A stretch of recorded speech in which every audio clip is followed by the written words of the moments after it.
Ada yang mau menambahkan?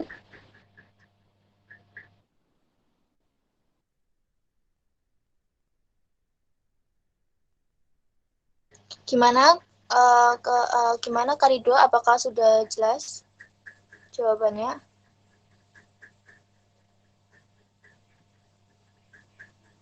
Halo Kak Ridho.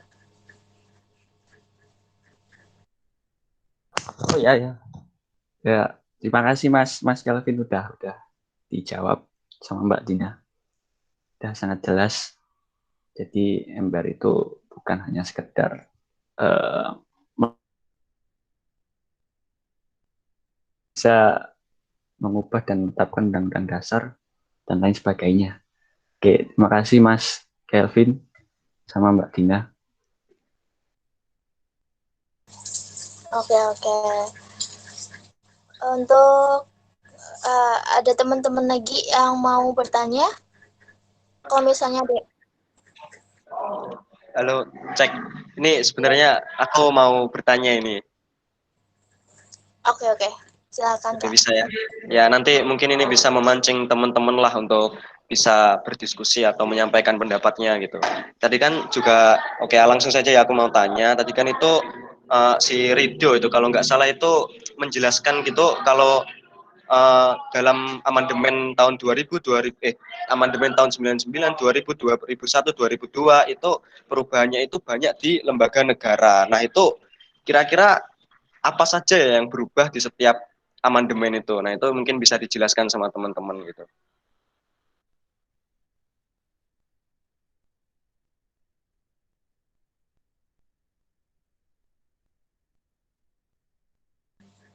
Oke teman-teman, silakan. Apakah ada yang mau menjawab?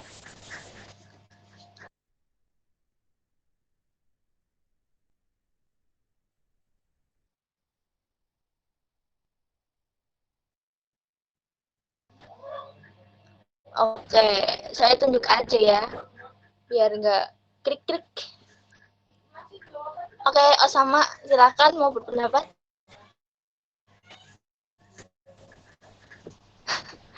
Kak Kelvin bisa diulang pertanyaannya, tadi saya berisik. Ya, oke. Jadi pada intinya itu kan tadi aku sempat dengar itu kalau Ridho itu jelasin jika eh, dalam amandemen rentang waktu tahun 99, 2000, 2001, 2002 itu yang paling banyak berubah itu mengenai lembaga negara. Nah, itu kira-kira perubahannya itu apa aja gitu loh. Misalnya 99 lembaga negaranya ada ini. Terus di amandemen 2000 itu perubahannya itu lembaga negaranya menjadi apa aja gitu. Di 2001 jadi apa aja terus dan seterusnya gitu. Ya pada intinya itulah. Bisa dipahami nggak sih pertanyaanku? Nah, ya itu intinya itu yang di anu Mas Rizko.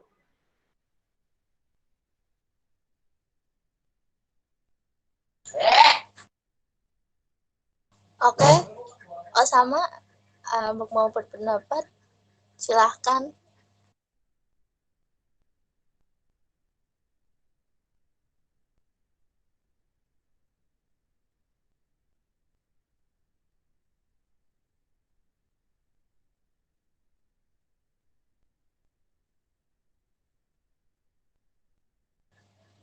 Ini ada yang ketahuan ya, Mbak Andi Sutra. Mau menjawab? Baik Kak, jadi pertanyaan sendiri tentang apa-apa saja yang diubah pada setiap amandemen itu ya Kak. Begitu Kak Kelvin. Iya, betul. Nah, ini saya hanya akan memaparkan tentang perubahan pada amandemen pertama di tahun 1945 pada tanggal 14 sampai 21 Oktober ya Kak. Nah, perubahan amandemen ini diterapkan terhadap 9 pasal, yakni pasal 5, pasal 7, pasal 9, pasal 13, pasal 11, pasal 15, pasal 17, pasal 20, dan pasal 21. Isi dari perubahan pasal itu sendiri diantaranya pada pasal 5 berbunyi Presiden memegang kekuasaan membentuk undang-undang dalam persetujuan Dewan Perwakilan Rakyat, yang mana pada amandemen pertama diubah menjadi Presiden berhak mengajukan rancangan undang-undang kepada DPR.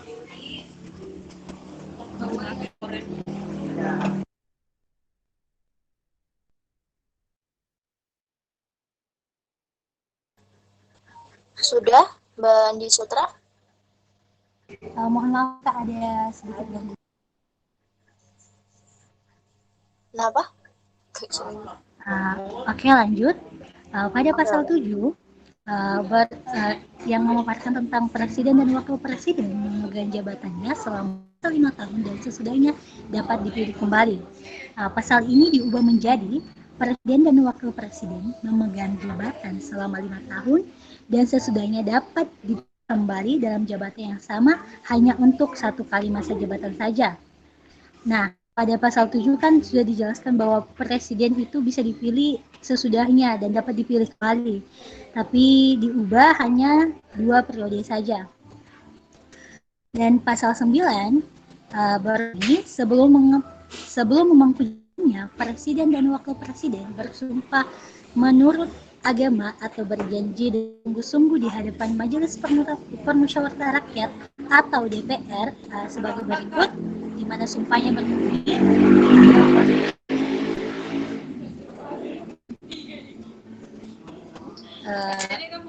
berbunyi demi Allah, saya bersumpah akan memenuhi kewajiban Presiden Republik Indonesia atau Wakil Presiden Republik Indonesia dengan sebaik-baiknya dan seadil-adilnya, memegang teguh Undang-Undang Dasar dan menjalankan segala undang-undang dan peraturan dengan seluruhnya serta berbakti pada nusa dan bangsa. Dan janji wakil presiden sendiri, saya berjanji dengan sungguh-sungguh akan memenuhi kewajiban Presiden Republik Indonesia atau wakil presiden Republik Indonesia sebaik-baiknya dan seadil-adilnya, memegang teguh Undang-Undang Dasar dan menjalankan undang-undang peraturannya dengan seluruhnya. Nah, pasal tersebut diubah menjadi sebelum jabatannya, presiden dan wakil presiden bersumpah agama atau berjanji dengan sungguh-sungguh depan Majelis Permusyawaratan Rakyat dan DPR, isinya diubah. Sepertinya di sini isinya sangat banyak. Saya lanjut saja. Pada pasal 13 itu presiden mengangkat duta dan konsul. Kemudian di pasal ayat 2 presiden menerima duta negara lain. Pasal itu diubah menjadi pada ayat pertama presiden mengangkat duta dan pada ayat keduanya diubah menjadi dalam hal mengangkat duta presiden memperhatikan pertimbangan DPR atau Dewan Perwakilan Rakyat, dan ayatnya ditambah lagi yang berbunyi presiden menerima penempatan duta negara lain dengan memperhatikan pertimbangan DPR lagi. Kemudian pada pasal 4 berbunyi bahwa presiden memberi gerasi, amnesti, abolisi, dan rehabilitasi diubah menjadi 2 ayat, di mana masing-masing berbunyi. Yang pertama, presiden memberi gerasi dan rehabilitasi dengan memperhatikan pertimbangan atau Mahkamah Agung. Dan kemudian pada ayat kedua, presiden memberi amnesti dan abolisi dengan memperhatikan pertimbangan Dewan Perwakilan Rakyat atau DPR. Dan di sini masih banyak pasal lagi. Saya kira linknya akan saya kirim di kolom komentar. Baik, terima kasih atas perhatiannya. Assalamualaikum. Kembali ke moderator. Oke, terima kasih kepada Mbak Andi Sutraya. Untuk teman-teman yang lainnya, apakah ada yang mau menambahkan atau mau menanggapi? Saya persilahkan.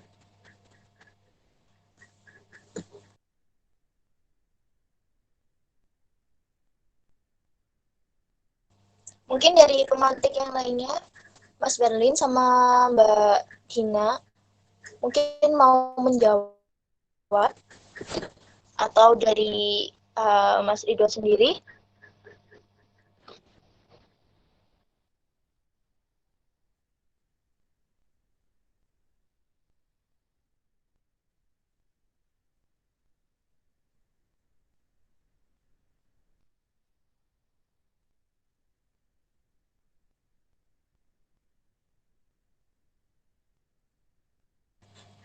bagaimana?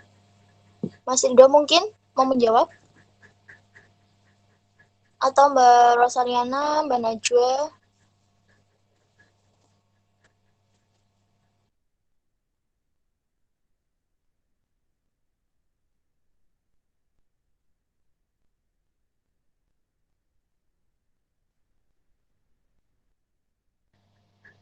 Halo? Halo?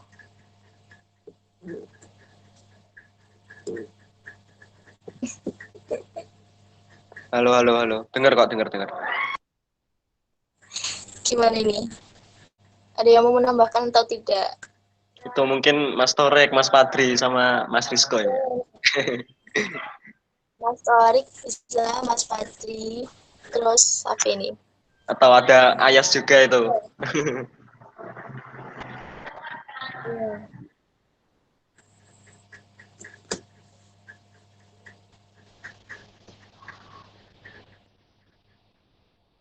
Mungkin Kak Torik atau Kak Rizko bisa. Oh, Mas Yayan. Mas Yayan ada di room? Oh, ada. Mas Yayan mungkin bisa mau menyampaikan pendapatnya.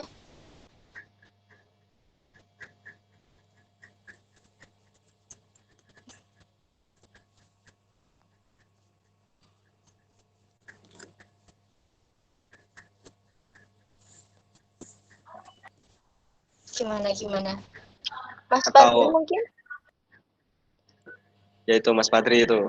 Atau mungkin kalau nggak ada bisa dipersilakan lah barangkali teman-teman ada pertanyaan baru gitu atau mau berpendapat apalah tentang diskusi tadi gitu.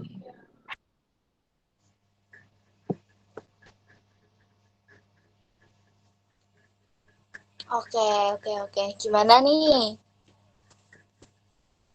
Oh, Mbak Rohmatin Duyarti angkat tangan nih. Gimana, Mbak Rohmatin? Mau berpendapat?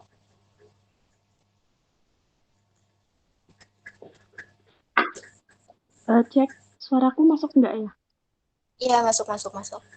Oke, terima kasih. Mau menambahkan jawaban punya Cut tentang perubahan apa saja sih di dalam amandemen terhadap lembaga negara. Jadi, ini saya cuma menambahkan saja ya.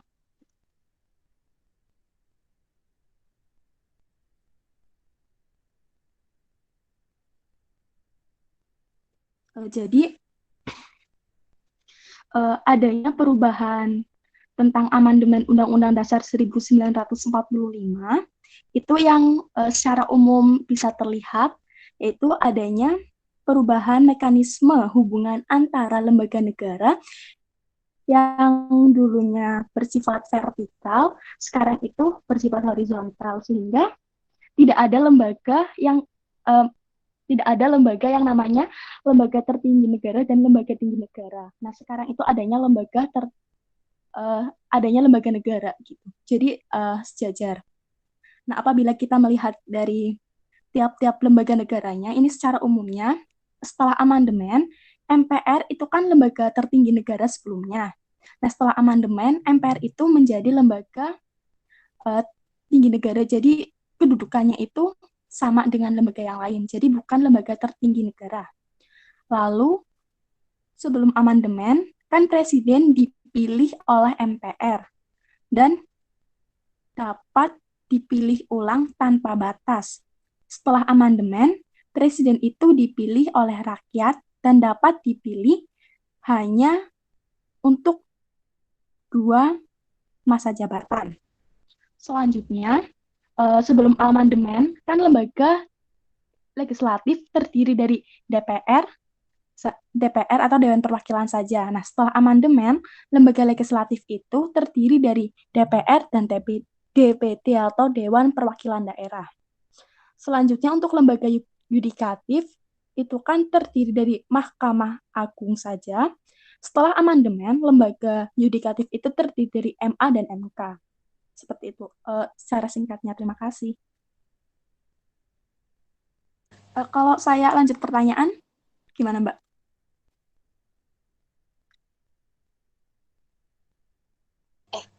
Sebentar, maaf. Belum saya itu. Saya lanjut dulu ke ini ya, Kak Kelvin. Untuk Kak Kelvin gimana? Sudah puas jawabannya atau gimana? Iya, oke, makasih ya teman-teman yang udah jawab pertanyaannya. Oke, bisa dilanjut lah. Oke. Boleh Mbak Romatin, silahkan kalau ingin bertanya. Ya, terima kasih. Jadi gini kan, seperti yang kita ketahui ya bahwa setiap lembaga negara itu kan seperti yang tadi sudah saya sebutkan bahwasanya lembaga negara itu bersifat horizontal atau sejajarlah sama gitu. Tetapi ini sebenarnya pertanyaan sedikit apa ya? Uh, sedikit melenceng lah dari pembahasan. Soalnya ini lebih ke penamaan sih tentang lembaga negara kan seperti yang kita ketahui ya bahwa nomenklatur atau dan penamaan lembaga negara itu kan berbeda ya, maksudnya antara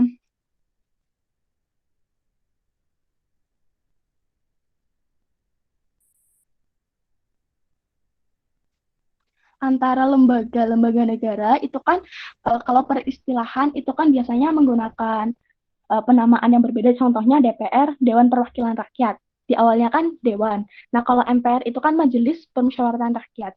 Nah, kalau kita melihat dari penamaan-penamaan tersebut, itu kan sebenarnya kalau kita telusuri lebih dalam tentang pembentukan peraturan perundang-undangan tentang lembaga tersebut, itu kan tidak apa ya, bisa dikatakan sulit untuk menentukan dan melacak alasan mendasar di balik perbedaan penamaan lembaga-lembaga tersebut. Nah, terus semisal kita melihat dari penamaannya itu dari majelis, dari dewan dan lembaga independen yang lainnya, itu ada yang langsung namanya itu bukannya itu menjadi sebuah permasalahan karena apabila kita melihat katanya suatu lembaga itu sudah sejajar tapi dalam penamanya itu masih berbeda-beda gitu loh. Maksudnya kalau dari namanya pun sudah terlihat bahwa dewan yang lebih tinggi kedudukannya itu siapa, padahal katanya itu lembaganya sudah horizontal gitu. Jadi menurut saya masih menjadi permasalahan. Lalu bagaimana menurut pendapat teman-teman, apakah hal itu juga termasuk permasalahan atau tidak gitu. Terima kasih. Mantap. Oke, terima kasih Mbak Romatin. Teman-teman silahkan yang ingin menjawab.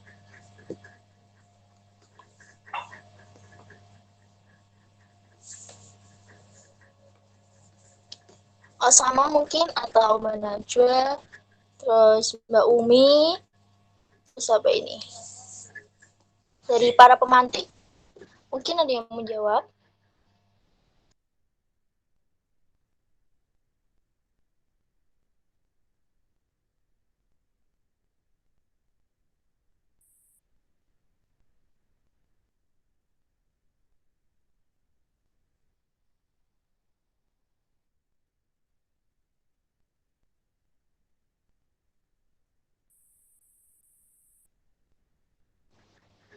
Hmm,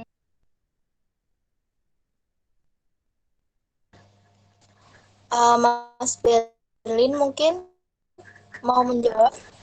Halo Mas Berlin.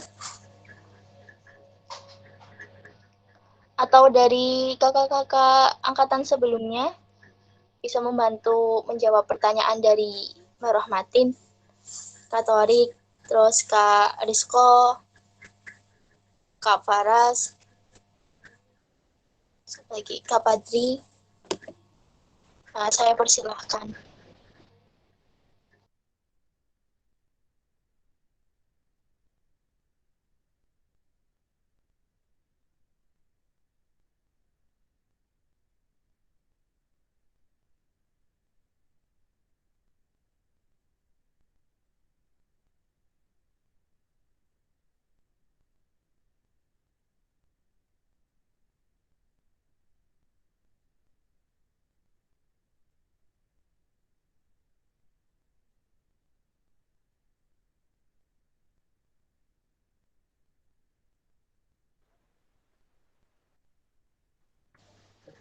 Gimana ini? Halo, Halo, cek. Nih, cek, ayo, cek, cek. ayo teman-teman. Nih, kalau ada pendapat itu bisa lah disampaikan ini. Yuk, kita ramaikan forum lah.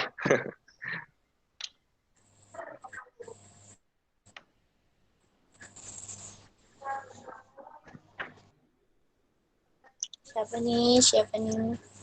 Mas Berlin mungkin? Ayo, Mbak Najwa, Mas Wayan, Mbak Umi. Kalau enggak aku mau nyoba dikit aja jawab ya.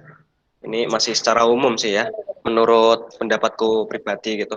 Ini kalau menurutku alasan kenapa ini kalau menurutku kan padahal sistem pemerintahan di Indonesia itu kan horizontal ya atau sejajar, tapi kenapa penamaannya kok berbeda-beda gitu. Nah, kalau menurutku memang benar kalau sistem pemerintahan lembaga negara di Indonesia ini kan sifatnya sejajar atau enggak ada yang namanya lembaga tertinggi, lembaga terendah. Tapi tapi kenapa namanya berbeda-beda itu menurutku ya memang memang memang lembaga negara di Indonesia itu sejajar gitu, tapi kan mempunyai fungsinya sendiri-sendiri gitu. Misalnya DPR mempunyai fungsi sendiri, DPD mempunyai fungsi sendiri, hampir sama tapi kan beda gitu. MPR mempunyai fungsi sendiri. Maka dari itu kalau namanya itu nggak dibedain nanti malah kita jadi bingung ini kalau ini tuh sebenarnya tugasnya siapa, ini sebenarnya tugasnya siapa. Jadi menurutku alasan kenapa namanya beda-beda ya karena masing-masing dari lembaga negara itu mempunyai fungsi dan peran yang berbeda-beda gitu. Peran yang berbeda-beda ya. Pada intinya itulah, ini masih secara umum sih gitu menurut pemahamanku. Karena aku sendiri juga pasti bakal bingung ya ketika semua lembaga negara di Indonesia itu diberi nama yang sama gitu. Aku mikirnya kalau semua lembaga negara di Indonesia namanya sama, aku nanti jadi nggak bisa bedain lembaga yang A itu lembaga ini tuh tugasnya apa sih, lembaga itu tugasnya apa sih, karena namanya kan sama gitu. Jadi aku kayak jadi lebih bisa memahami kalau dan tahu kalau semisal itu namanya dibeda-bedain. Oh, jadi ternyata DPR itu tugasnya ini ya, DPD tugasnya ini ya, MPR ini ya gitu. Jadi menurutku itu sih untuk namanya berbeda-beda karena mempunyai fungsi yang berbeda-beda dan agar kita bisa uh, tahu gitu loh. Yang si A ini tugasnya ini, si B tugasnya ini gitu. Gitu Dinda menurutku. Bisa ditambahin lah sama teman-teman atau kalau nggak setuju bisalah ditanggapi. Permisi moderator, saya mau menambahi dari Kak Calvin sedikit ya. Oke, silahkan. Jadi betul yang dikatakan Kak Calvin, kenapa namanya beda-beda supaya kita tidak bingung dalam membedakannya. Dan juga setiap lembaga di Indonesia itu memiliki peran dan fungsinya masing-masing, sehingga nggak mungkin kan dengan peran dan fungsi yang berbeda-beda itu dengan satu nama. Mungkin penamaan dewan dengan penamaan majelis itu bukan menjadi tolak ukur siapa yang lebih tinggi dan siapa yang lebih rendah, akan tetapi lebih membawa ke nama dari tujuan dan fungsi mereka masing-masing ya. Kayak apa ya ibaratnya ya kayak gini, guru dan juga ustadz itu kan sama-sama tenaga pendidik ya, sama-sama pengajar, tapi mereka memiliki nama yang sama. Mungkin yang satu lebih sebutannya syar'i atau yang satu enggak. Terus juga kayak apa, ibu sama mama kayak gitu. Itu menurut aku karena kalau itu ya peran dan fungsinya sama ya. Maaf, contoh yang aku kasih itu peran dan fungsinya sama. Nah, mungkin kalau dari aku itu sih karena mereka memiliki peran dan fungsi yang berbeda-beda sehingga diberikan nama untuk memudahkan gitu untuk mengingat fungsi mereka. Dewan Perwakilan Rakyat, yang kalau kita tahu ya fungsinya mereka adalah menyuarakan aspirasi rakyat. Mungkin seperti itu Mbak Rohmatin untuk memudahkan. Hampir sama sih jawabannya sama Kak Calvin. Karena untuk penamaan ini kayak tidak terlalu itu ya, nggak terlalu apa sih, nggak terlalu diatur sedemikian, nggak karena posisi dan lain. Kalau misalnya kita kembali ya ke Indonesia yang horizontal itu. Terima kasih. Oke, terima kasih kepada Mbak Umi. Mungkin dari teman-teman lainnya mau menambahkan atau mau menanggapi? Izin menambahin, Mbak. Siap, silahkan. Mungkin saya rasa saya juga sependapat dengan pendapatnya Mas Calvin dan Rezaldi sama Mbak Umi. Saya sedikit menambahkan kalau pada awalnya itu penamaan dari lembaga itu menunjukkan bahwa adanya strata pelembagaan di Indonesia. Seperti MPR itu dulunya kan lembaga tinggi, sedangkan presiden di bawahnya. Nah ini saya rasa kalau sekarang masalah, soalnya itu justru malah memperkuat sistem pemerintahan kita yang sejatinya sistem pemerintahan presidensial, yang mana kekuasaan itu saling ada check and balance atau checking power with power. Nah itu DPR bisa bisa mengawasi presiden, presiden juga bisa mengawasi DPR, kemudian MPR bisa mengawasi presiden juga. Dan mungkin seperti itu.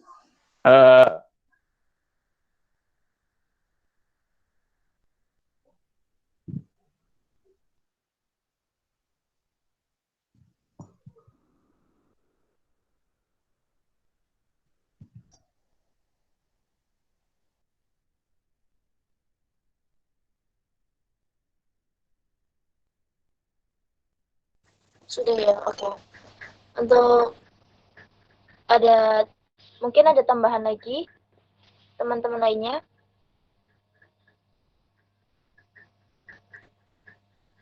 Atau Mbak Rohmatin? Sudah cukup atas jawaban dari teman-teman yang tadi menjawab? Halo Mbak Rohmatin?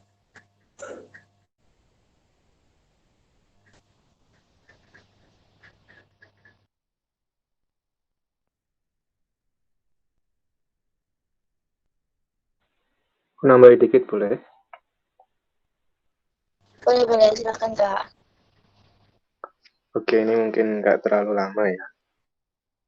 Ini sebetulnya aku itu menghindari ngomong banyak karena nanti memberikan kesempatan lebih luas kepada kawan-kawan KPK yang lain. Singkatnya begini, menurutku kalau mengenai nama kelembagaan itu antara penting nggak penting. Kalau yang dimaksud Rohmatin tadi aku itu ya lebih menghususkannya mengapa kok disebutnya dewan, mengapa kok ada yang disebut komisi, kemudian majelis. Sedangkan kalau dari tanggapan teman-teman yang lain itu menganggap penyebutan ini tidak memiliki makna atau tidak memiliki landasan sama sekali. Mungkin aku ingin meluruskannya dari situ.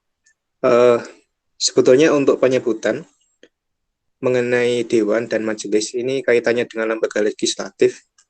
Kalau teman-teman melihat dewan baik DPR maupun DPD itu kan sebetulnya tugasnya mirip-mirip. Mereka ingin untuk menampung kebijakan publik, entah nanti disalurkan dalam bentuk apa produk hukumnya, entah nanti kewenangan terbatas pada apa, tetapi yang jelas mereka menampung aspirasi masyarakat. Nah, sebetulnya ini mirip juga dengan majelis, hanya saja kenapa kok MPR disebut majelis gitu? Kenapa kok tidak disebut yang lain? Sama-sama permusyawaratan rakyat, misalnya Dewan Permusyawaratan Rakyat, mengapa tidak disamakan dengan penyebutan yang seperti itu? Mengapa malah disebut majelis? Coba kita cek di dalam lampiran penjelasan UUD, sekalipun ini sudah tidak memiliki daya ikat yuridis yang kuat, tetapi dari lampiran tersebut setidaknya kita akan membaca sebetulnya apa sih keinginan pembentuk negara kita dengan membuat adanya majelis. Jadi singkatnya begini, jadi majelis itu dia mencerminkan daripada seluruh rakyat, seluruh golongan, seluruh daerah yang nantinya mereka mempunyai wakil-wakilnya di pusat, sehingga majelis itu nanti dia betul-betul dapat dianggap sebagai penjelmaan rakyat. Nah, itu kalau kita melihatnya di periode itu ya, UUD asli. Akan tetapi mungkin coraknya akan sedikit berbeda ketika UUD itu sudah diamandemen. Barangkali penjelmaan seluruh rakyat itu sudah tidak dapat dikatakan benar-benar itu ya, benar-benar seluruh tidak. Karena dulu itu kan ada golongan daerah, golongan politik, dan juga golongan selain politik dan daerah. Nah, itu dihapuskan setelah amandemen keempat. Setelah amandemen 4 kali, sehingga mungkin saat ini bentuk daripada majelis itu adalah penggabungan antara DPR dengan DPD itu sendiri. Tidak ada lagi putusan golongan lain, sehingga kalau kita melihat secara susunan anggota pun ini akan terlihat jelas ketika kita mengetahui bahwa anggota daripada MPR itu juga anggota dari DPR dan DPD. Sehingga itu jelas merupakan suatu perhimpunan, sehingga di sana disebut sebagai majelis atau perkumpulan begitu kan, atau tempat dari perkumpulan. Itu untuk penyebutan majelis ya.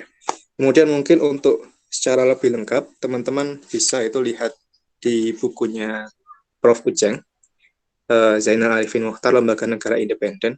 Beliau menjabarkan secara gamblang hasil penelitian dari Lembaga Administrasi Negara atau LAN. Itu di sana ada penyebutan yang berbeda-beda ya bagi lembaga negara. Ada komisi, itu dia lebih kepada penegakan demokrasi, tuntutan global, dan juga tuntutan masyarakat. Kemudian untuk dewan, itu karakteristiknya lebih kepada masukan kebijakan publik. Kalau di daerah nanti dewan itu biasanya terkait erat dengan koordinasi maupun masukan kebijakan publik daerah. Sedangkan badan itu biasanya terkait dengan tuntutan nasional, koordinasi, pelaksanaan layanan masyarakat, juga masukan kebijakan publik di tempat yang badan itu berdomisili. Kemudian ada tim koordinasi dan juga komite, tetapi penyebutan ini mungkin agak asing ya, jadi tidak perlu saya sampaikan. Sehingga kesimpulan dari apa yang saya sampaikan ini ada makna di balik penyebutan yang berbeda. Entah itu majelis, dewan, badan, komisi, dan lain sebagainya. Barangkali itu yang bisa saya tambahkan. Kalau lebihnya mohon maaf. Terima kasih atas kesempatan yang diberikan. Wassalamualaikum warahmatullahi wabarakatuh. Waalaikumsalam warahmatullahi wabarakatuh. Terima kasih kepada Kak Rizko. Mbak Rahmatin, apakah sudah puas dengan jawabannya? Jawaban dari teman-teman?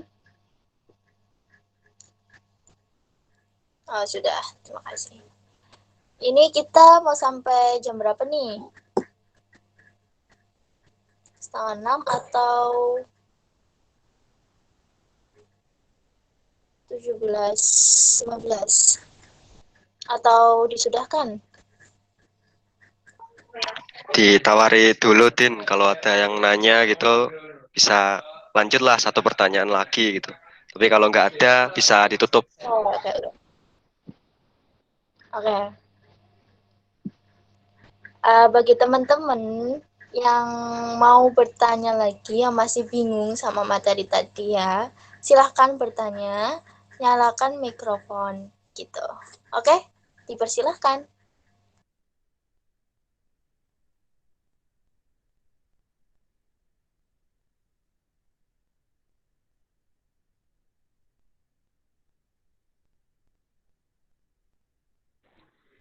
Mungkin saya mau bertanya sedikit. Silahkan. Tadi ada ya materi mengenai perkembangan ketatanegaraan ya, kalau nggak salah. Nah, yang saya mau tanyakan itu, kan di dalam sejarah perkembangannya itu kita punya 4 macam undang-undang yang pernah berlaku ya. Nah, menurut teman-teman itu, menurut teman-teman nih, undang-undang yang cocok atau yang pas gitu untuk Indonesia sekarang tuh yang mana gitu, atau apakah yang sekarang ini tuh juga udah bisa pas gitu di ketatanegaraan kita yang saat ini? Ya, undang-undangnya maksudnya. Undang-undangnya. Makasih, itu aja.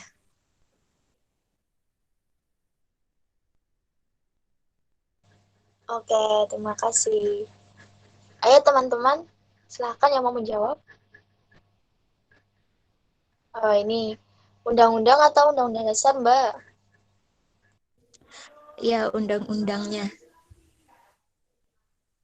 Undang-undang yang pernah berlaku di Indonesia gitu.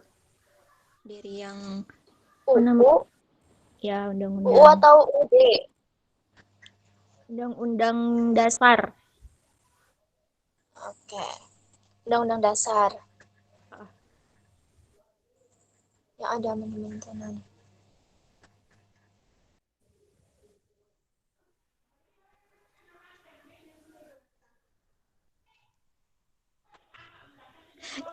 Iya, Mas, yang undang-undang dasarnya.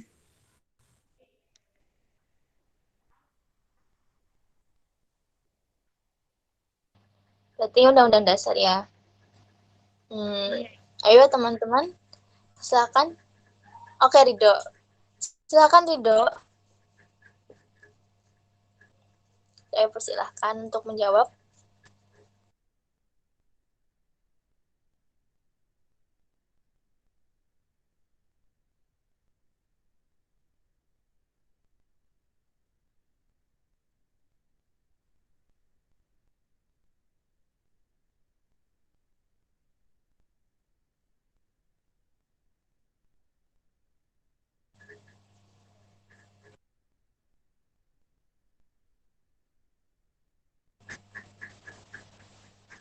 Mbak Najwa, itu minta diulangin.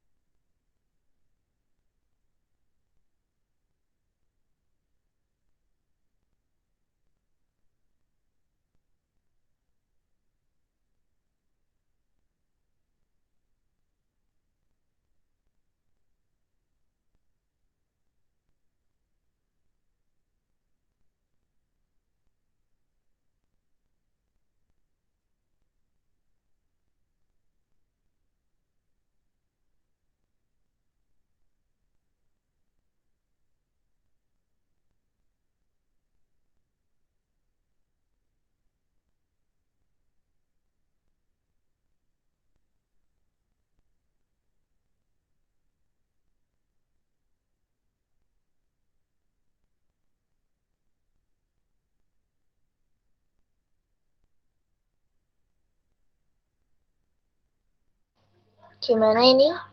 Mas Ridho mungkin?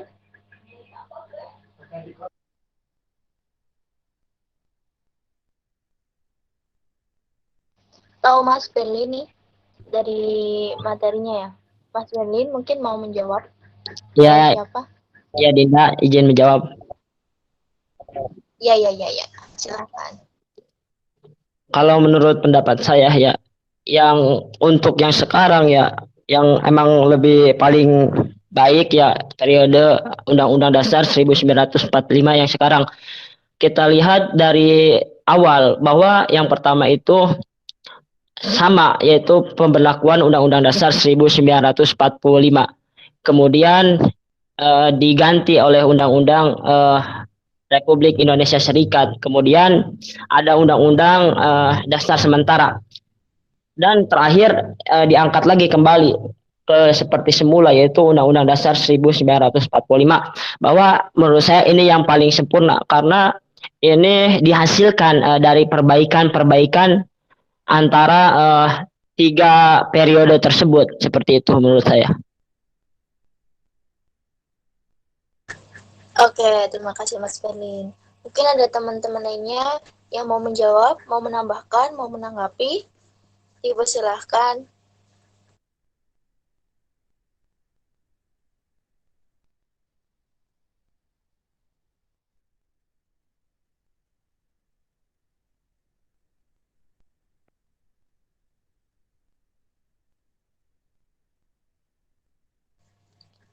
Mbak Najwa, apakah sudah puas dengan jawabannya?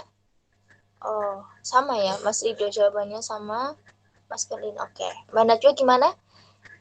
Sudah puas apa belum?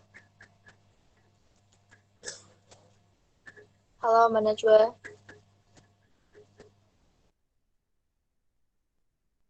Oke, sudah. Berarti mungkin ini ya, langsung ditutup saja ya. Okay. Sesi foto dulu, Din. Sesi foto dulu. Oke. Ya, ini udah nggak ada yang mau menanggapi, mau menambahkan lagi. Saya hitung 1 sampai 3 ya. Kalau nggak ada berarti kita langsung itu foto, sesi foto terus penutupan. 1, 2, 3. Oke, berarti nggak ada, udah puas semuanya ya. Sebelum penutupan, mungkin ini ada sesi foto ya. Tapi sebelum itu saya tutup dulu. Nanti habis itu jangan keluar dulu, kita foto dulu. Cukup sekian, terima kasih. kepada teman-teman yang sudah meluangkan waktunya untuk ikut berdiskusi pada sore hari ini. Saya ucapkan terima kasih dan saya memohon maaf sebesar-besarnya apabila dari awal sampai akhir ucapan saya itu ada yang salah atau kurang tepat. Saya mohon maaf kepada teman-teman semua. Dan terima kasih kepada para pemantik yang telah menyampaikan materinya dengan cukup bagus dan para penanya penanggap. Oke, saya ucapkan terima kasih. Untuk mengakhiri diskusi pada sore hari ini, marilah kita baca hamdalah bersama-sama. Alhamdulillahirabbil alamin. Wabillahi taufiq wal hidayah. Oke. Wassalamualaikum warahmatullahi wabarakatuh. Jangan keluar mic dulu ya. Kita foto-foto dulu. Oke. Siapa yang mau itu? Waalaikumsalam warahmatullahi wabarakatuh. Ayo kamera ini teman-teman pada on cam semua. Nanti tak foto ya. Ayo on cam. Ayo pada on cam yuk. Tapi sebelumnya aku izin gak on cam ya. Ini kameraku lagi error soalnya. Oke. Wih, Mas Tore karo Mas Fuad ya.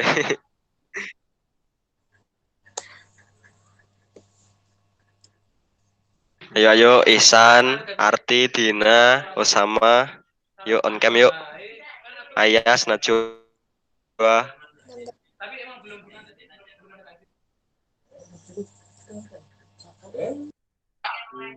Najwa, Ayas. Ayo on cam yuk.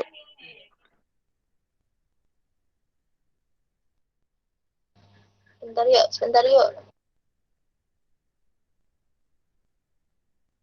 Oke, ya udah ini tak foto ya. Ayo action yuk. Tak hitung ya. 1, 2, 3. 1, 2, 3. Udah. Oke, udah. Udah Dinda. Makasih ya teman-teman. Ya, terima kasih teman-teman. Tadi udah itu ya. Salam ya.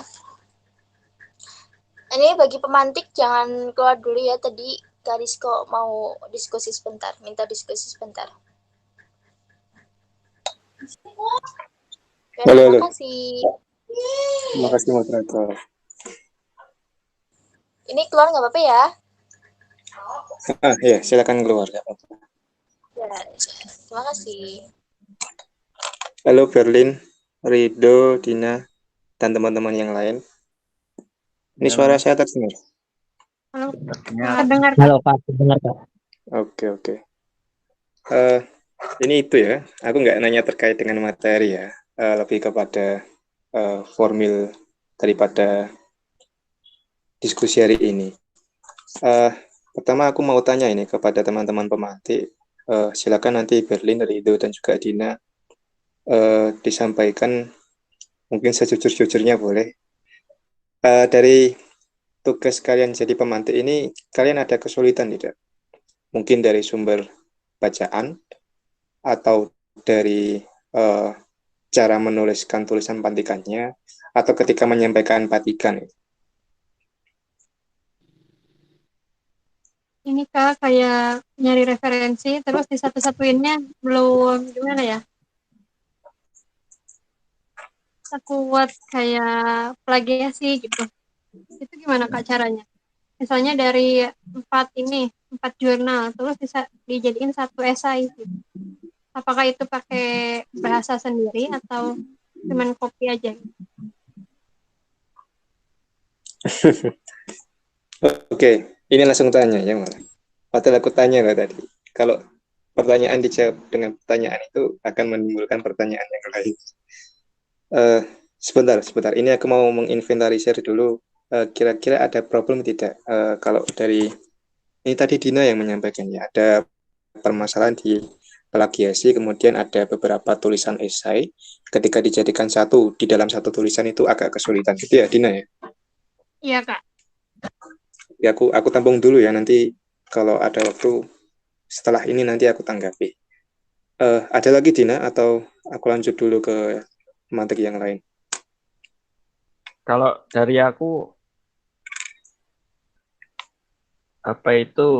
dari sekian banyaknya informasi, itu kadang aku bingung buat tentuin informasi yang mana yang benar. Jadi 4 jurnal, itu 2 jurnal, itu informasinya beda. Nah itu Indonesia itu contohnya itu tahun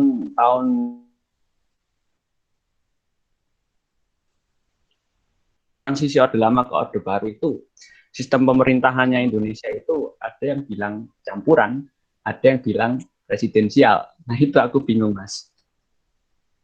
Karena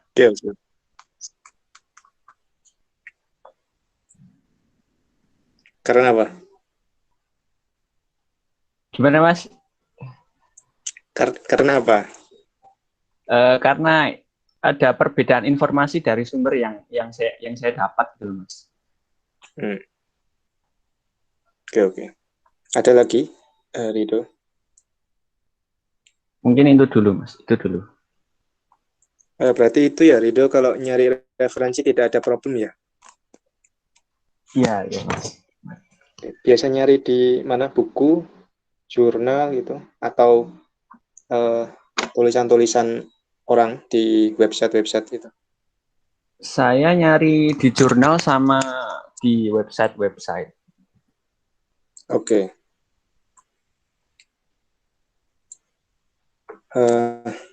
Lanjut ya.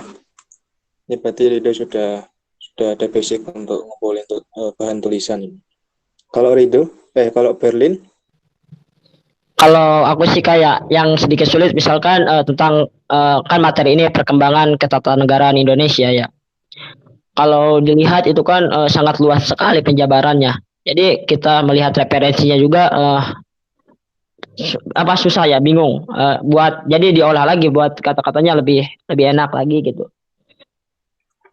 Yang intinya cuman gimana buat membuat materi itu menjadi lebih sederhana, itu aja sih Kak. Oke, jadi untuk sumber bacaan nggak ada masalah ya?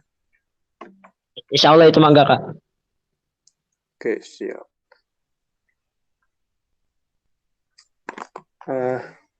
Terus gini, terkait dengan ini mau tak tanggapi dulu atau aku lanjut pertanyaan yang lain?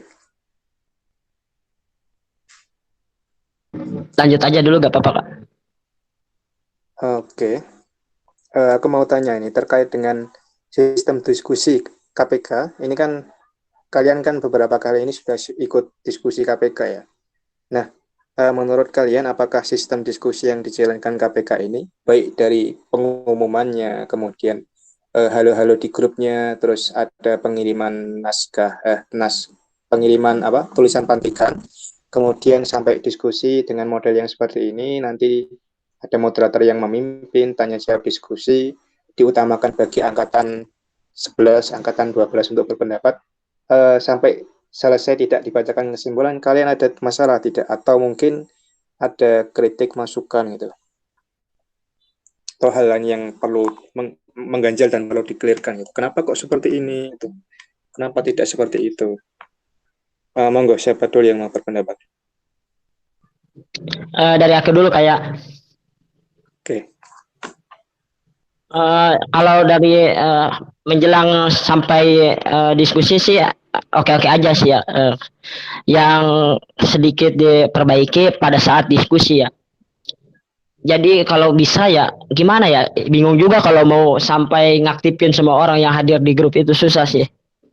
Tapi bagaimana jadi harus ada seseorang yang memulai pembicaraan itu, yang mengantarkan kepada diskusi itu.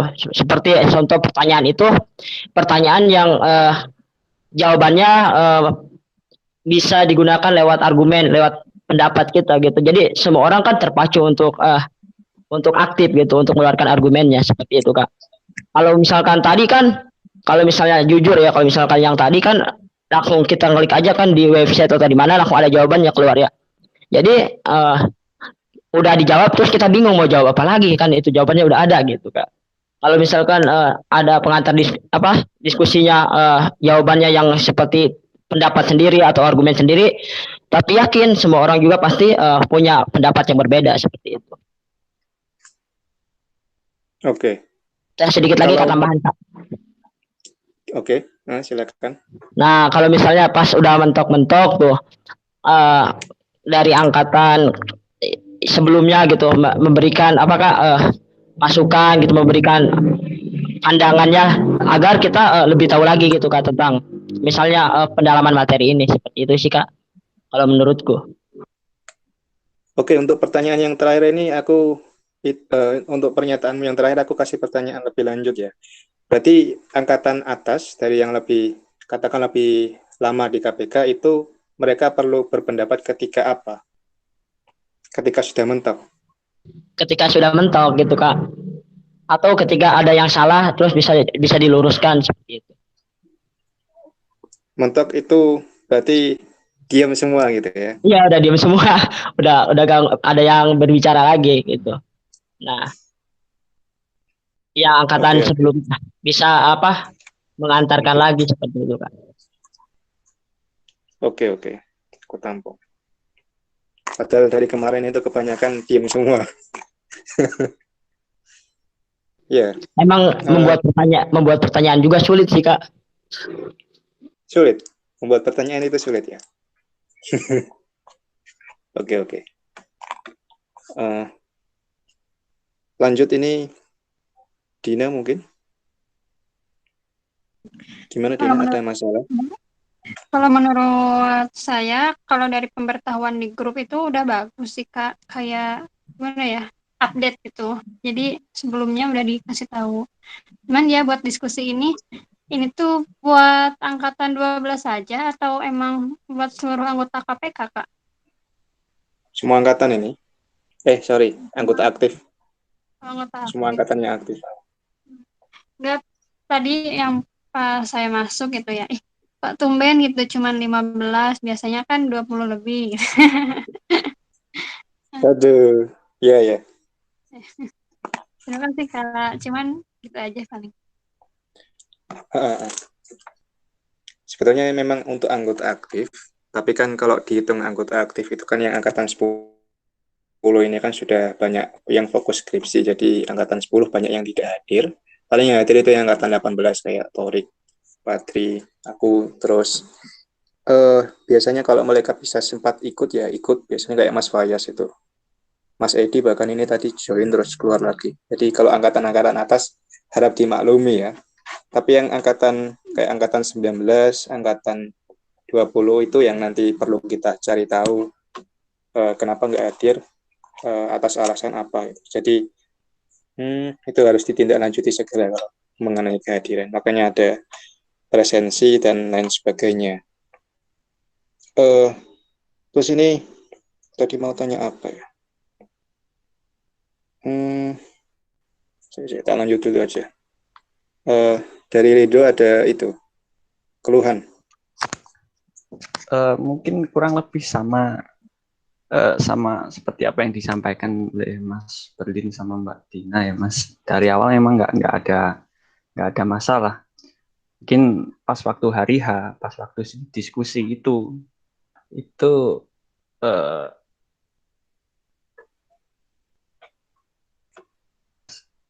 tadi juga anggotanya dikit. Terus mungkin kalau saran dari saya, tema yang dibahas itu tema yang relevan dengan apa itu kondisi-kondisi aktual gitu ya Mas. Relevan dengan kondisi aktual. Sama tema yang dibahas. Mungkin seperti itu Mas. Oke. Ini ada divisi kajian Calvin.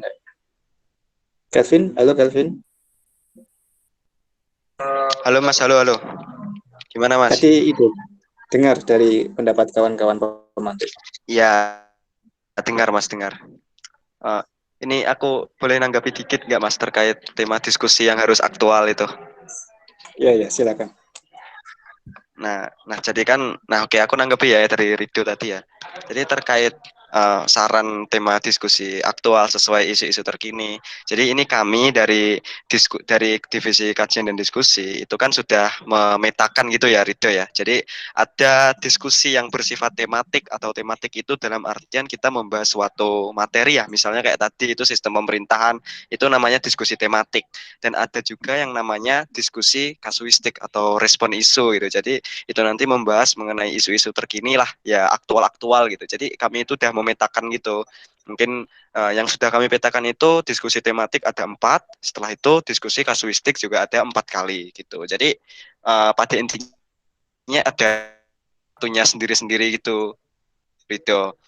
Mungkin urgensi dari diskusi tematik ya salah satunya untuk memberikan atau mengulas kembalilah pemahaman teman-teman terkait materi-materi yang mungkin ada nantinya akan dibahas di perkuliahan gitu.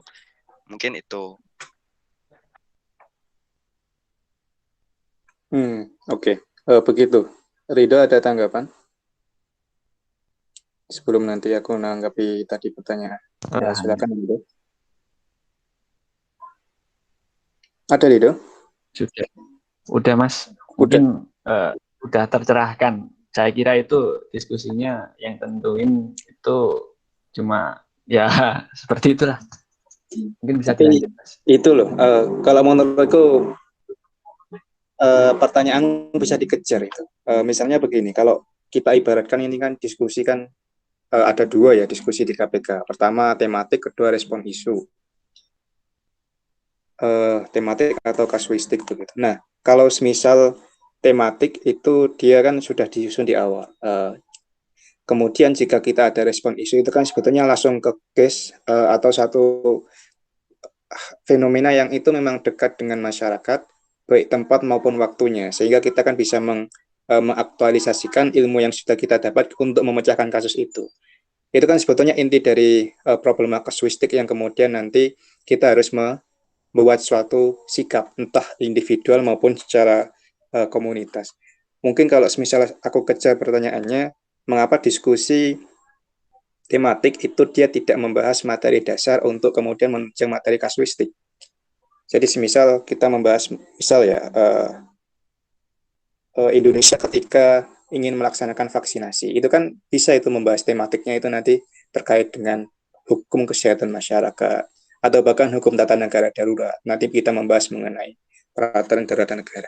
Itu mungkin kalau mau sedikit dikejar, tapi tidak masalah karena memang diskusi tematik ini kan memang sudah direncanakan dari awal dan sudah ada kurikulum, ibarat dosen itu ada RPS-nya, sehingga untuk diskusi tema-tema seperti itu menurutku tidak lagi dipermasalahkan karena memang sudah terencana sebagaimana mesti dari rencana divisi kajian dan diskusi.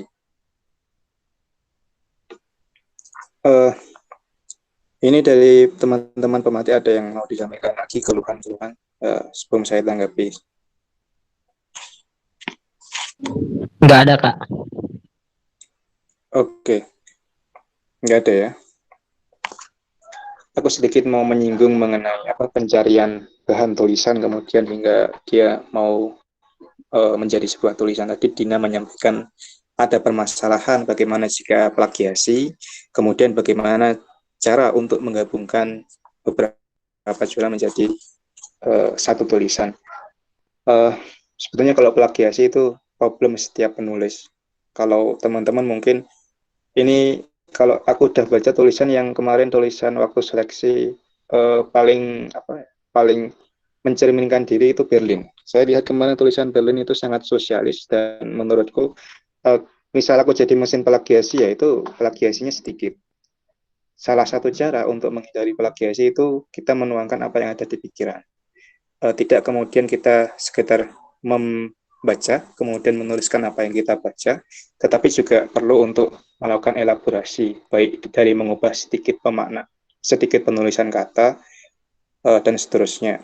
Sehingga nanti tulisan itu benar-benar kita memahami dan kita menguasai, dan ini nanti akan berakibat pada penyampaian materi ketika teman-teman jadi pematik itu akan menjadi lebih maksimal gitu. Dan boleh sekali ketika teman-teman mendapat data, misalnya tadi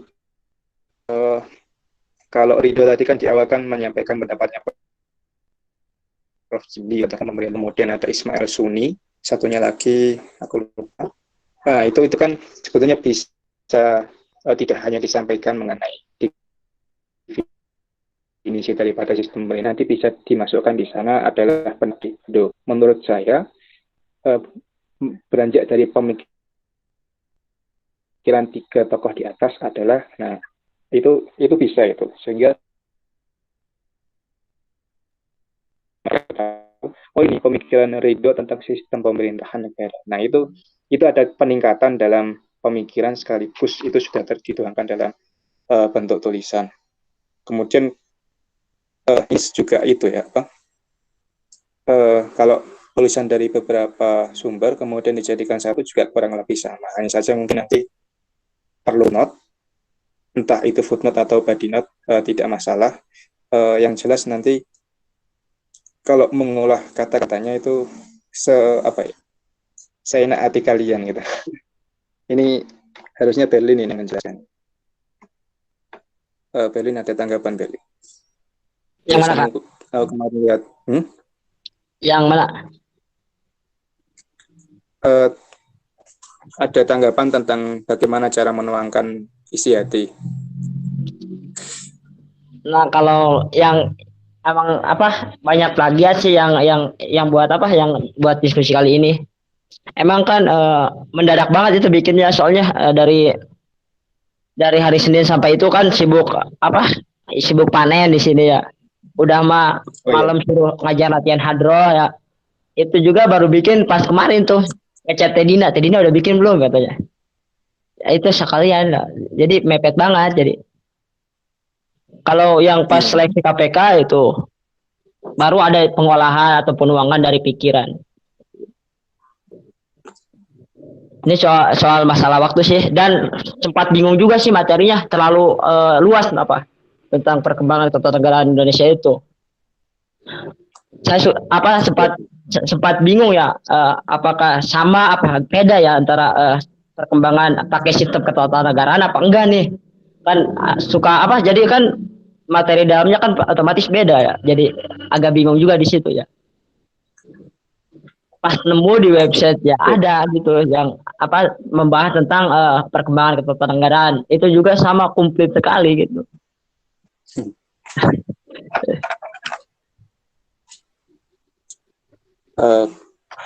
Udah ya. Dari Dina ada tanggapan? Atau mungkin ada yang perlu diperjelas? Enggak, Kak. Udah jelas. Udah jelas. Kayaknya keburu-buru Dina. Ini itu ya, sorry ya ganggu waktu istirahat kalian, harusnya ini kan mau maghrib, cuman aku baru kepikiran ini. Mungkin untuk beberapa diskusi ke depan aku akan melakukan hal yang sama. Ini sebetulnya untuk pengembangan diri. Jadi sebagai bentuk feedback dari pemateri, tidak hanya sekedar menyampaikan materi, tidak hanya sekedar menuliskan saja, tetapi ada masukan-masukan. Nah, untuk ruang kesananya aku belum nemu, sehingga ini tadi aku sempat kepikiran terus langsung aku eksekusi saja. Untuk yang kedua tadi Ridho ya yang menyampaikan ada banyak masih, tapi tidak tahu mana yang benar. Untuk ini sebetulnya itu sangat wajar menurut, apalagi kalau hukum tata negara itu kan dia per waktu, per detik itu dia bisa mengalami perkembangan, dan setiap perkembangan itu disampaikan oleh si A, si B itu juga akan mengalami perubahan, sehingga HTN ketika dia sudah menjadi satu keilmuan, kemudian dia disampaikan oleh seorang tokoh atau pakar, atau masih belum menjadi pakar, atau masih yang menjadi pengamat seperti kita ini, itu dia akan selalu mengalami perubahan. Bahkan tidak menutup kemungkinan perubahan itu terjadi pada argumen kita sendiri. Misalnya dulu ada yang pro terhadap anggota DPD itu tidak boleh dari partai politik, tetapi beberapa waktu kemudian dia menyatakan sebaliknya. Itu sangat bisa terjadi karena ada berbagai macam banyak faktor. Nah, dalam konteks ini mungkin aku menyarankan begini bagi Ridho. Kamu kan punya itu ya, punya apa ya istilahnya, punya satu arah pemikiran. Kamu setujunya yang mana?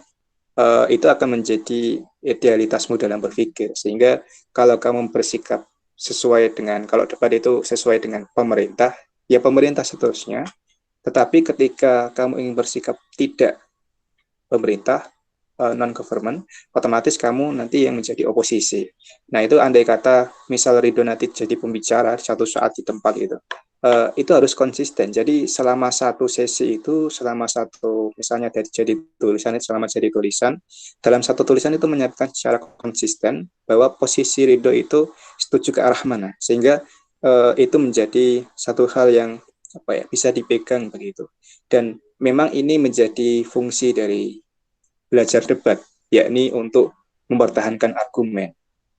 Nanti akan sangat terasa ketika kita akan sidang munakosyah, itu kan pendapat kita dalam mengumpulkan berbagai macam fakta dan bukti yang ada dalam tulisan skripsi itu kan nanti akan diuji.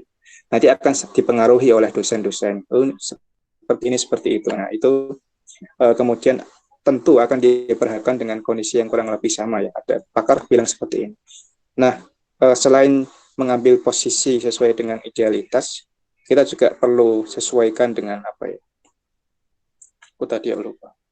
Sesuai dengan tak skip dulu aja.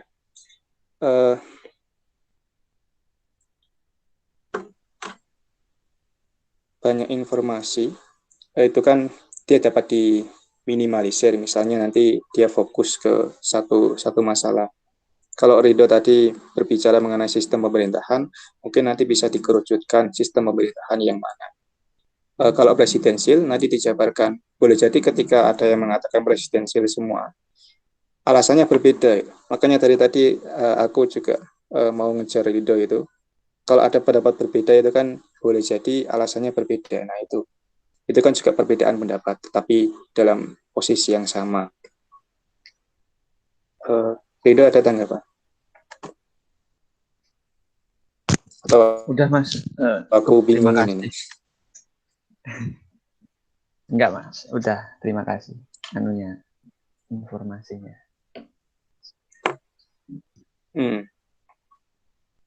Ini kalau aku lihat Ridho, serius sekali kamu Ridho ya. Kemarin debat juga nadanya begitu. Ini tadi jadi pemantik nadanya juga kurang lebih sama. Emang dari sananya seperti itu. Dari sananya udah seperti ini ya Mas. Oh gitu ya. Enggak apa-apa. Tiap orang juga punya caranya yang itu, cara berpikir, cara ngomongnya masing-masing ya. Yang terakhir ini dari Berlin ya. Untuk penyampaian materi yang ketika dibaca itu terlihat luas sekali, bingung nanti mengolah data. Coba Berlin itu fokus ke satu topik. Misalnya kita mengkaji mengenai perkembangan ketatanegaraan. Itu kan tema besar itu. Aku juga bingung tadi ini kalau seperti ini mungkin bisa juga disalahkan itu yang memberikan tema. Sistem ketatanegaraan kan luas. Kalau tadi Berlin itu kan fokusnya ke itu ya, konstitusi ya. Jadi sistem ketatanegaraan Indonesia dalam hal konstitusi yang Berlin sampaikan. Bisa juga nanti sistem ketatanegaraan dalam kaitannya dengan perubahan nomenklatur produk hukum. Bisa juga terkait dengan pemerintah daerah itu perkembangannya gimana. Itu kan ketatanegaraan juga.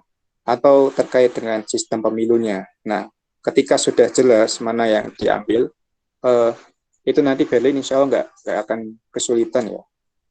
Apalagi ketika kita dijadikan pemantik seperti ini. Kalau aku lihat tadi itu sebetulnya masing-masing pemantik, baik Ridho, Dina, Berlin itu sebetulnya tiap dari tema yang kalian bahas itu sebetulnya cukup untuk dijadikan satu buku. Karena saking banyaknya dan juga saling berkaitan gitu. Sehingga perkembangan ketatanegaraan bisa dibahas dalam satu diskusi sendiri, sistem pemerintahan di Indonesia sendiri, lembaga negara dan hubungan antara lembaga negara itu juga bisa dijadikan pembahasan sendiri. Nah, dalam hal ini teman-teman pemantik itu sangat diperbolehkan sekali ketika membuat materi pantikan untuk disampaikan nantinya itu dikerucutkan atau mungkin istilah debat itu dilimitasi sehingga kalian nanti tidak kesulitan sistem pemerintahan di Indonesia itu nanti dia tidak dijabarkan secara umum, tetapi oke, mungkin umum saja di awal, tetapi kemudian tetap dikerucutkan nanti mau diarahkan kemana. Bahkan tidak menutup kemungkinan semisal kalian mempertegas posisi kalian terhadap tema yang kalian angkat. Saya setuju di Indonesia seperti ini. Oh, saya tidak setuju, kemudian disebutkan alasannya. Itu juga bisa, sehingga jangan menjadikan tema ini malah melilit kalian, kemudian ini mempersulit. Kalau bisa jangan dibuat mudah saja. Kita tidak harus terpatok dengan tema yang diberikan. Tema itu nantinya akan menjadi pedoman. Gitu aja. Berlin, gimana Berlin? Iya Kak, siap. Berlin itu ya, sering diskusi sama Patri ya. Patri itu dia sosialis, mirip-mirip kamu. Mana Patri? Kalau bisa Halo. itu. Ini Patri. Halo Patri, ini ada Berlin Patri, yang dulu pernah aku sampaikan ke kamu. Sering ngajak. Ya, ini Berlin ya. Iya Kak. Besok kita buat tim itu kita, sosiolegal KPK. Siap. Dikomandani oleh Rizko Zulkarnain nanti. Ya enggak lah. Iya. Aku sebentar kok ya, menyampaikan sesuatu. Silakan. Oke. Jadi memang di KPK inilah dasar-dasar basic hukum tata negara itu bisa kita dapatkan. Ya. Kalau teman-teman magang gitu, nggak tahu di Jogja ya, kalau di tempat daerahku itu begini ceritanya gitu. Jadi apa-apa sering aku tanyain gitu. Ini gimana gitu kan. Akhirnya ada janji ketua bagian ya untuk mengajak dinas-dinas terkait gitu. Nah, tapi anehnya pas hari H, pas aku udah siap-siap mau ikut gitu kan, nggak dibolehin gitu. Ini aku nggak tahu nih alasannya kenapa. Apa nanti mereka takut itu mungkin mengacaukan rencana gitu kan, atau bagaimana gitu. Yang jelas ketika aku sampaikan gagasan aku yang aku dapat dari KPK ini, itu mereka lebih ke arah gimana ya, menutup ruang diskusi itu gitu, dan bagi aku itu pembunuhan karakter, sehingga orang yang banyak bertanya itu menandakan orang itu paham sebenarnya. Jadi bagi teman-teman yang kalau ada orang tanya hal sepele maupun pertanyaan serius gitu, itu jangan ditanggapi dengan negatif atau ditanggapi dengan remeh gitu. Bagi aku orang itu sebenarnya paham gitu. Nah, justru ketakutan akan tidak menyampaikan gagasan itu adalah pembunuhan karakter gitu, dan memperkecil ruang diskusi. Nah, karena nantinya gagasan kita itu akan berguna juga, setidaknya bagi tempat kita magang kalau mahasiswa ini gitu. Dan terbukti itu ketika saya menanyakan hasil rapatnya yang tidak membawa saya gitu. Tidak ada ruang diskusi di sana, semua setuju gitu, sepakat semuanya gitu.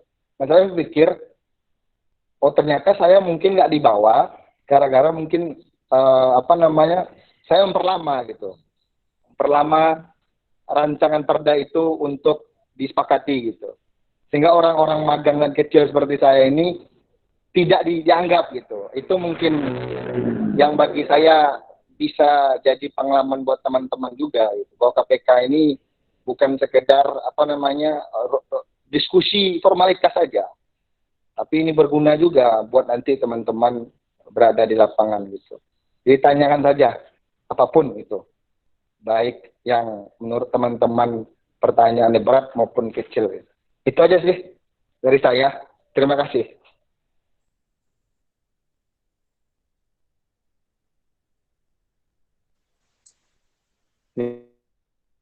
tadi betul ya.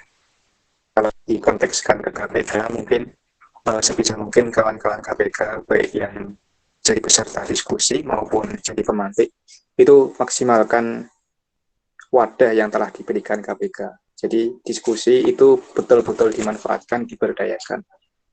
Caranya bagaimana untuk memanfaatkan dan diberdayakan? Itu harus pertama diawali dengan membaca, kemudian tidak hanya membaca, tetapi kita juga memahami. Bahkan tingkatan tertinggi dalam memahami menurutku ya, itu ketika kita mampu membuat pertanyaan-pertanyaan terhadap apa yang kita baca, sehingga tidak serta-merta ketika kita membaca satu tulisan atau pemikiran seseorang, itu kemudian kita mengamini begitu saja atau turut arus pemikiran mereka, enggak. Tetapi kita harus mempertanyakan mengapa dia berpikir seperti ini, apa alasannya, apakah hal ini benar, apakah ini perlu untuk diketahui lebih lanjut, apakah kajian yang disampaikan ini kurang pas atau bagaimana. Nah, pemikiran-pemikiran yang seperti ini perlu ditumbuhkan, sehingga nanti kalian ketika mengikuti satu diskusi di forum apapun itu, dalam membahas bidang keilmuan apapun itu nanti kalian dapat memanfaatkan forum diskusi itu dengan sebaik mungkin.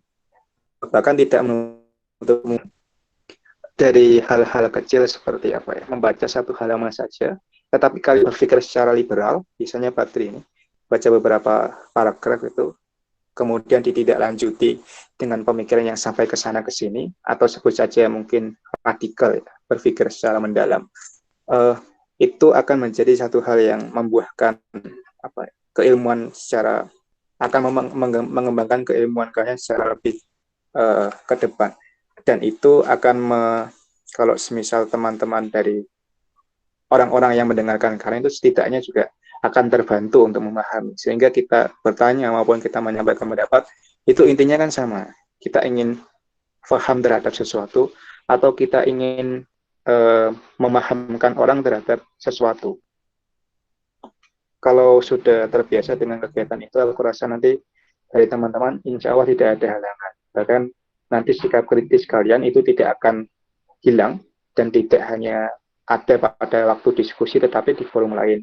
Mungkin kegiatan kelas, atau mungkin ketika kalian terjun kepada masyarakat, berhubungan dengan orang sekitar, dosen, orang tua, para penegak hukum lainnya, termasuk apa yang telah tadi disampaikan Patri, itu juga sebetulnya kurang lebih ya, karena sikap kritis Patri selama diskusi yang telah KPK selenggarakan, itu dia bawa sampai ke tanah kelahirannya Pasaman Barat itu, untuk kemudian ditindaklanjuti apakah yang telah dilakukan oleh pemerintah daerah Pasaman Barat ini sesuai dengan ilmu perundang-undangan, apakah sudah sesuai dengan prosedur yang ada.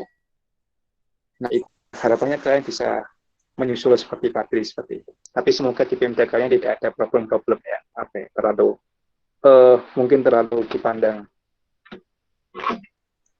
kurang bagus gitu. Itu mungkin dari teman-teman Mamari ada tanggapan.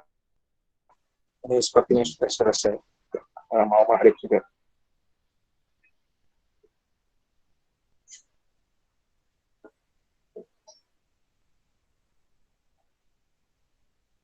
Nggak ada ya? Kalau nggak ada tak tutup ya. Mungkin udah Kak. Oh maghrib katanya Rido belum mandi. Oke. Berlin mau itu ya, jadi muazin habis itu. Kayak paling ada Isra Mi'raj ini bentar lagi. Jadi aturan mas saya sekarang kan nagihin iuran ya. Ada diskusi ya, jadi gak ikutan dulu.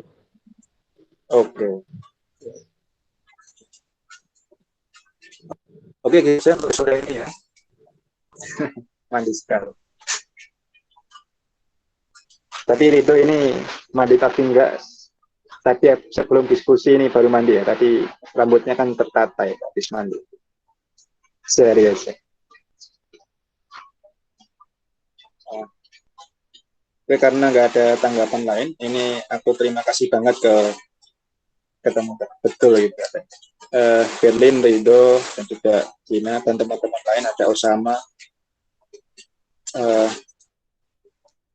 Fadli, Torik, Dan kayaknya ada Mas Fuad ya, dekat tadi juga. Makasih banyak ya. Ini sorry ganggu waktunya. Aku cukupkan. Assalamualaikum warahmatullahi wabarakatuh. Waalaikumsalam. Waalaikumsalam warahmatullahi wabarakatuh. Waalaikumsalam. Terima kasih Kak Rizko.